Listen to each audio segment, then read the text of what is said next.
Assalamualaikum warahmatullahi wabarakatuh. Apa kabar biologi? Bersama dengan Kak Abu, hari ini kita akan membahas soal-soal tentang metabolisme.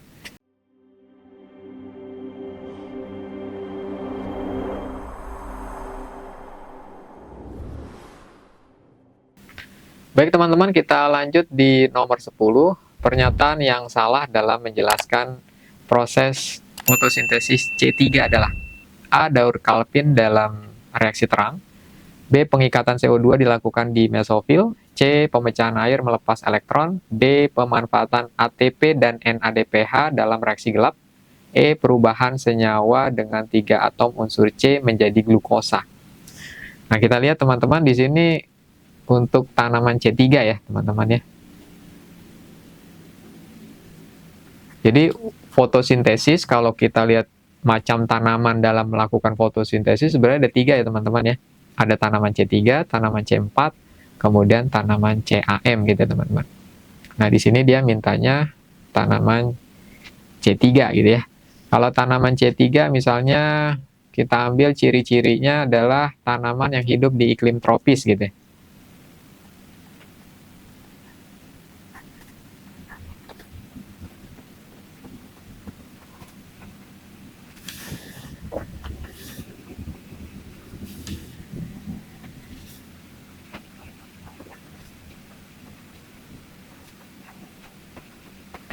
Maka ketika musim kemarau datang, tanaman C3 ini akan menutup stomata. Tujuannya adalah untuk mengurangi transpirasi gitu kan.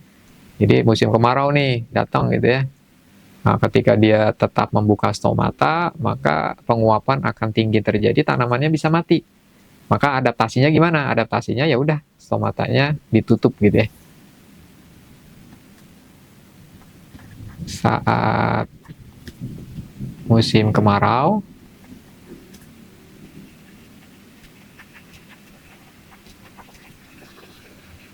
ini stomatanya menutup ya.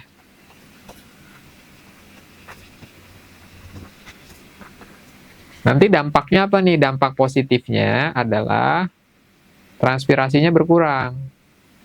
Karena kan stomata menutup, berarti kan dia tidak akan membuang-buang air melalui transpirasi gitu ya. Transpirasinya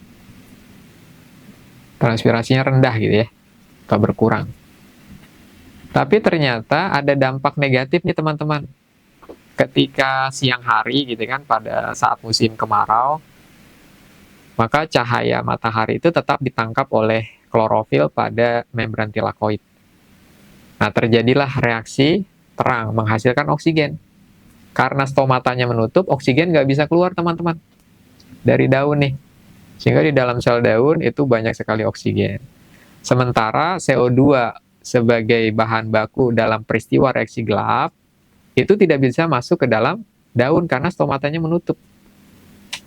Dampaknya gimana? Dampaknya ya terjadi fotorespirasi nih teman-teman.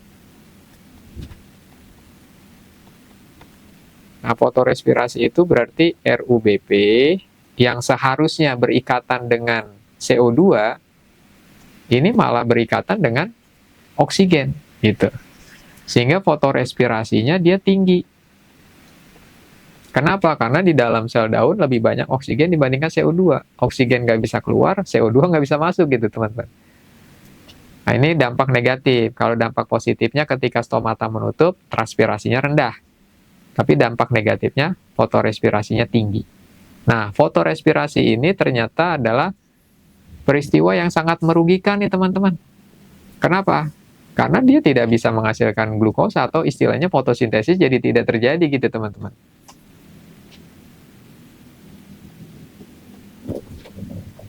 Kemudian yang kedua, pada peristiwa fotosintesis tanaman C3, di sini fiksasi CO2-nya atau penangkapan CO2 ini dilakukan oleh RUBP. Nanti akan menghasilkan senyawa berkarbon 3, teman-teman. yaitu apa? PGA.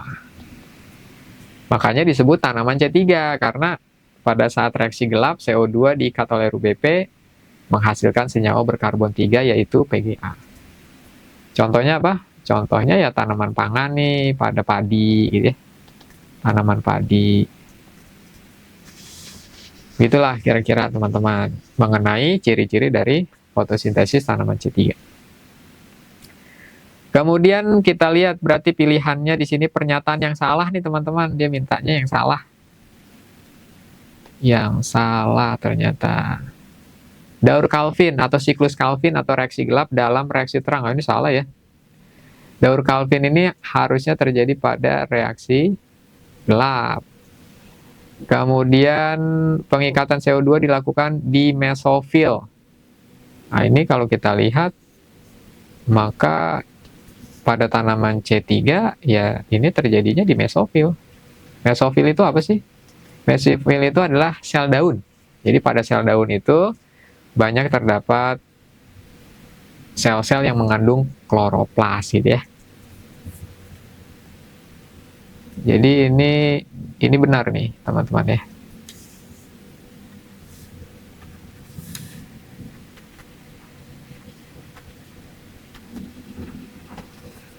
Ini benar. Kemudian pemecahan air melepas elektron. Jadi pada tanaman C3 itu juga ada reaksi terang. Nah, pada reaksi terang itu kan ada pemecahan air. Tadi kita sudah singgung ya. Pemecahan air itu apa? Hasilnya kalau kita lihat pemecahan air, ini terjadi pada reaksi terang, maka dia akan menjadi 2H+ gitu ya teman-teman ya.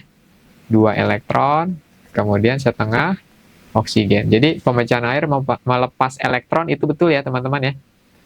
Kemudian pemanfaatan ATP dan NADPH dalam reaksi gelap.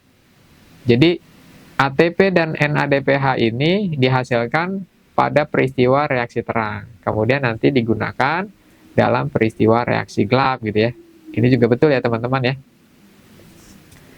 Kemudian yang E perubahan senyawa dengan 3 atom unsur C menjadi glukosa. Nah, ini kan peristiwa reaksi gelap nih teman-teman. Jadi kalau kita ingat kembali, ini CO2-nya ditangkap dia oleh siapa? Oleh RuBP gitu ya teman-teman ya. Ini karbon ini, RuBP memiliki 5 karbon. Menangkap 1 CO2, jadi karbonnya 6. Tapi di sini senyawa yang dihasilkan ternyata senyawa 3 karbon nih teman-teman. Kemudian mengalami reduksi menjadi pegal. Pegal juga karbonnya 3. Sebagian pegal digunakan untuk membentuk RuBP. Sebagian lagi digunakan untuk membentuk glukosa. Gitu ya teman-teman ya. Jadi yang awalnya dia karbonnya 3 gitu ya. Perubahan senyawa dengan 3 karbon menjadi glukosa. Yaitu senyawa 6 karbon. Jadi yang E betul. Yang diminta yang salah gitu. Berarti jawaban yang tepat adalah yang A ya teman-teman ya. Nah, begitulah ceritanya teman-teman.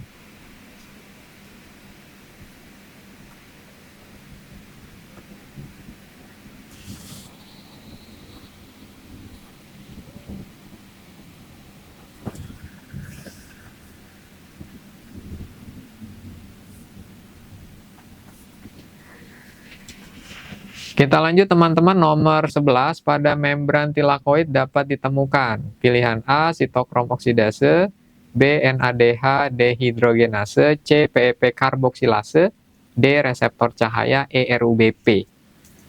Nah, jadi kalau kita lihat di sini membran tilakoid, ini kan ada klorofil ya teman-teman ya. Klorofil ini peranannya dia sebagai apa? Sebagai fotosistem, teman-teman. Jadi fotosistem itu adalah sistem penangkap cahaya. Sistem penangkap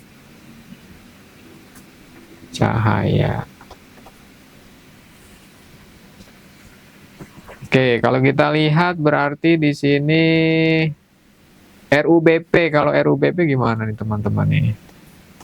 Kalau RUBP ini dia adanya di mana nih? Ada pada stroma ya, di stroma untuk fiksasi CO2. Jadi ini udah pasti salah ya.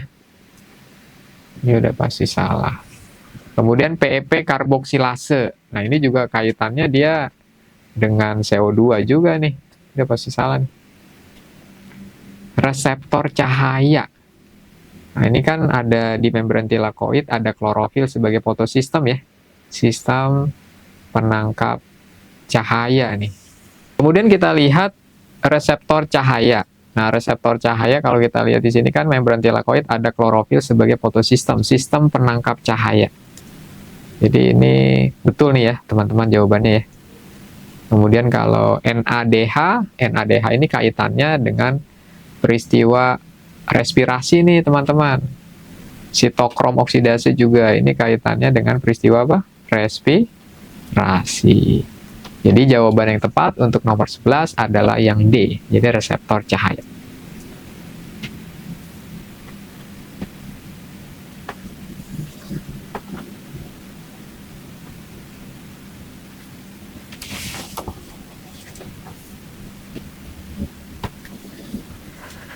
Berikutnya kita lanjut di nomor 12. Berikut adalah pernyataan yang salah dari aliran non-siklik, yaitu kita lihat teman-teman pilihannya yang A melewati fotosistem 1 dan 2, B terjadi di tilakoid, C pembentukan ATP dan NADPH, D NADPH dibentuk pada kompleks ferredoksin, E menghasilkan ATP saja karena NADPH berasal dari fotolisis air.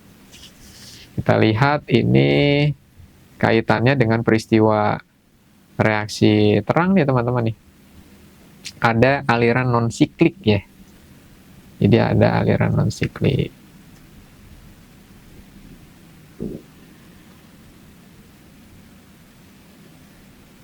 Ini adalah peristiwa pembentukan ATP ya, foto fosforilasi. Jadi proses pembentukan ATP yang terjadi ini pada tahapan reaksi terang nih teman-teman. Ada aliran non-siklik. Kalau non-siklik itu teman-teman, dia berasal dari fotosistem 2. Fotosistem itu adalah klorofil teman-teman. Sistem penangkap cahaya yang menangkap cahaya dengan panjang gelombang 680 nanometer gitu. Nanti ada cahaya nih teman-teman. Jadi ada cahaya matahari gitu ditangkap oleh fotosistem. Cahaya mataharinya panjang gelombang 680. Kemudian berikutnya cahaya tersebut digunakan untuk pemecahan air teman-teman atau fotolisis air. Jadi nanti ada air, ini dipecah nih teman-teman, menjadi H+, menjadi elektron, dan menjadi oksigen. Gitu. Kemudian elektronnya dari pemecahan air nanti ditransport nih teman-teman. Ada peristiwa namanya transport elektron. Ada peristiwa namanya apa? Transport elektron. Nah, diterima, kemudian dia menuju ke plastoquinon. Nah, ini menuju ke plastoquinon, kemudian menuju ke sitokrom gitu ya. Kemudian menuju ke plastosianin, kemudian ke fotosistem 1. Kemudian dari fotosistem 1 lanjut lagi nih. Kemudian ke ferredoksin. Nanti elektronnya itu ditangkap oleh NADP plus. Nah, dia akan menjadi NADPH. Jadi kalau teman-teman lihat di sini, maka cahaya yang ditangkap oleh fotosistem 2 itu cahaya dengan panjang gelombang 680. Kemudian digunakan untuk fotolisis air. Sehingga dihasilkanlah oksigen gitu. Nah, elektronnya nanti dilepas nih dari air, kemudian dilepas dari fotosistem 2. Terjadilah peristiwa transport elektron nih teman-teman. Dari fotosistem 2 ke plastoquinon, ke sitokrom, plastosianin, ke Fs1. Di sini dihasilkan ATP teman-teman. Kemudian elektronnya dari fotosistem 1 kemudian ke ferredoksin ditangkap oleh NADP+ menjadi NADPH. Sehingga kalau kita perhatikan fotoposforilasi aliran non-siklik itu dari Fs2 ke Fs1. Hasilnya ada ATP, ada NADPH, dan ada oksigen. Maka di sini kita lihat pilihan jawabannya teman-teman nih. Yang A melewati fotosistem 2, fotosistem 1 dan 2. Yang diminta itu yang salah ya teman-teman ya. Kalau melewati fotosistem 1, 2 betul ya. Terjadi di telekoid. Nah, ini kan merupakan tahapan dari reaksi terang. Ini tahapan reaksi terang. Nah, kalau tahapan reaksi terang itu kan terjadi di membran tilakoid atau grana. Karena di situ ada klorofil ya teman-teman ya. Jadi kalau kita lihat terjadi di tilakoid itu betul. Pembentukan ATP, NADPH itu betul. Karena hasilnya kalau teman-teman lihat di sini ada ATP, ada oksigen, ada NADPH. NADPH dibentuk pada kompleks ferredoksin. Nah, di sini kan elektronnya nih dari fotosistem 2, kemudian ke plastoquinon, sitokrom, plastosianin, fotosistem 1, kemudian ke ferredoksin gitu ya. Kemudian ke NADP+. Jadi ini juga betul ya teman-teman ya. NADPH dibentuk pada kompleks ferredoksin. Yang E menghasilkan ATP saja, karena NADPH berasal dari fotolisis air. Jadi kalau menghasilkan ATP saja salah. Karena non-siklik itu hasilnya ada 3 kan? Ada ATP, NADPH, oksigen. Jadi jawaban yang salah, nomor 12 adalah yang E. Itulah teman-teman ceritanya ya.